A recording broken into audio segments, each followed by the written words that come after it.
Hello parents, જો તમારું બાળક ફીડિંગ કર્યા પછી નાક અને મોઢામાંથી ઉલટી કરતું હોય તો શું આ નોર્મલ છે? શેનાથી થાય છે? ચલો જાણીએ આપણે. આ વસ્તુ નોર્મલ હોઈ શકે છે. આને રિગર્ગિટેશન કહેવાય છે.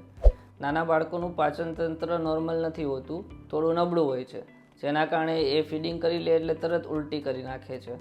ક્યારેક તો એ થોડી વાર પછી પણ ઉલટી કરે છે, જે ફાટેલા દૂધ જેવી હોય છે.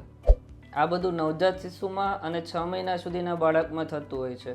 જેમ ઉંમર વધે છે એમ નોર્મલ થઈ જાય છે. તો આમાં શું કરવું? બાળકને એકસાથે ફીડિંગ ન કરાવવું, થોડા અંતરે ફીડિંગ કરાવવું. ફીડિંગ કરાવ્યા પછી બાળકને ખંભે રાખવું, જેને આને બર્ફિંગ કહેવાય છે. અને ત્રીજું કે બાળકને ફીડિંગ કર્યા પછી થોડી વાર રમાડવું, એકદમ સુવડાવી ના દેવું. જો બાળકનું વજન ના વધતું હોય અને ઉલટી એકદમ ફોર્સથી થતી હોય અથવા તો લાલ કલરની થતી હોય તો બાળકને ડૉક્ટરને બતાવવું જરૂરી બને છે.